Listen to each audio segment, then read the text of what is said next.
It's funny. Sometimes the simplest designs are the ones with the most incredible stories packed inside. We're surrounded by logos every day, right? But how often do we actually stop and, well, read them? Today, we're going to do just that. We're going to decode one. All right, here it is. Let's just take it in for a second.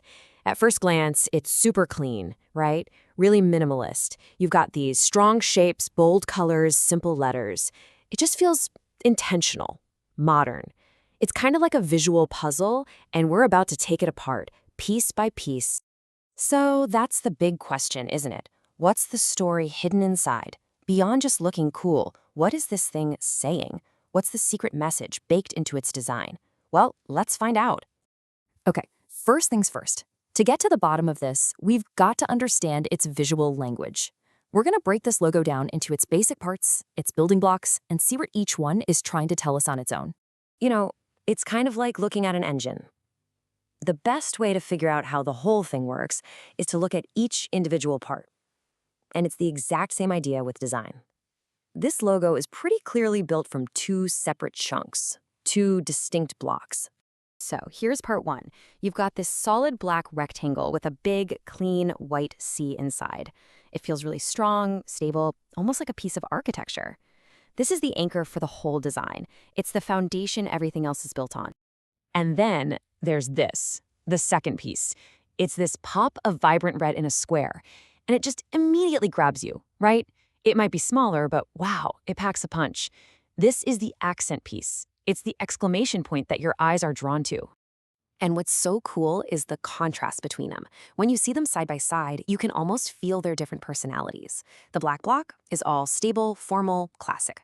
The red one, that's pure energy. It's modern, it's emphatic. And that clash, that deliberate contrast, that's what gives this logo its energy, its dynamic feel. And of course, we gotta talk about the colors. These choices are not random, far from it. Black, that screams power, elegance, formality. White gives us that feeling of simplicity and clarity. And that bright, brilliant red, oh yeah, that's all about passion, energy. It's basically shouting, look at me. Every single color here has a very specific job to do. Okay, so I think we've got a pretty good grip on the design itself, right? It's clean, it's powerful, it's really well put together. But the real key, the thing that unlocks this entire puzzle, it all comes down to that one very special character. Yeah, that little squiggle on top. And that brings us right to the heart of the matter, the linguistic key to this whole puzzle. Because to really get what this logo is about, you have to understand the story behind the letter ñ. And trust me, it's so much more than just a letter that makes a certain sound. So that little squiggle, it actually has a name. It's called a tilde. And its whole job is to take a regular old N and completely transform it into an ñ, which gives you that unique ñ sound you hear in Spanish. It's just a tiny little mark, but man, it makes a huge difference. And get this, its history is actually fascinating. It all started way back in the 12th century. Basically, medieval scribes were looking for a shortcut. Instead of writing out NN all the time, they just wrote one N and put that little squiggle, the tilde, on top. Super clever, right? Fast forward to the 15th century, and boom, it's an official letter in the first Spanish grammar. It literally went from being a scribe's life hack to a cultural icon. So here's the bottom line, and this is really important. We're not just talking about some random letter from the alphabet. The Y carries so much more weight, so much history. It's way more than just how it sounds. In fact, people often call it exactly that, a symbol of Hispanic identity. Think about that. It's one single character that manages to represent an entire world of culture and heritage. So why the big deal? Why does it matter so much? Well, for one, it's basically a symbol for the Spanish language itself. It's a badge of honor, a point of cultural pride. It's one of the key things that makes Spanish, well, Spanish, and not Portuguese or French or Italian. And on a super practical level, it's absolutely essential. Trust me, the word año, meaning year, is very different from ano. You don't want to mix those two up. All right, we've looked at the design elements, we've dug into the incredible story of the ñ. I think it's time. Let's put all of these pieces back together and finally see what the full message is. Let's build it back up.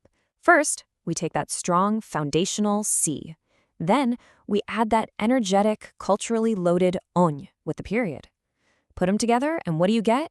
The full word coño. So what is this word? Well, just looking at it objectively, it's one of the most common and most flexible words in Spanish. Now, yeah, it can definitely be a strong swear word, no doubt about it, but it can also be used to show surprise or frustration, or just to add emphasis. Kind of like how a single word in English can mean a dozen different things. It all, and I mean all, comes down to context and tone of voice. So just think for a second about what this logo is doing.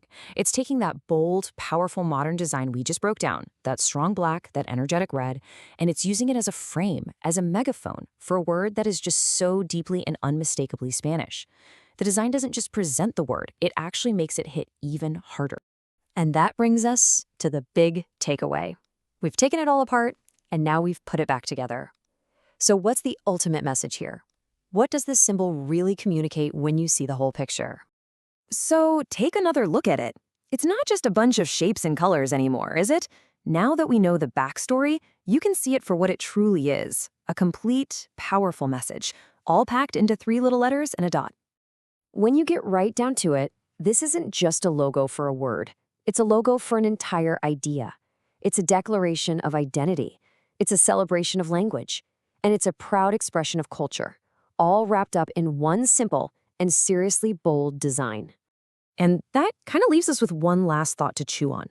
We just unpacked the story of one logo, but these kinds of symbols, they're everywhere, all around us. So the real question I want to leave you with is this.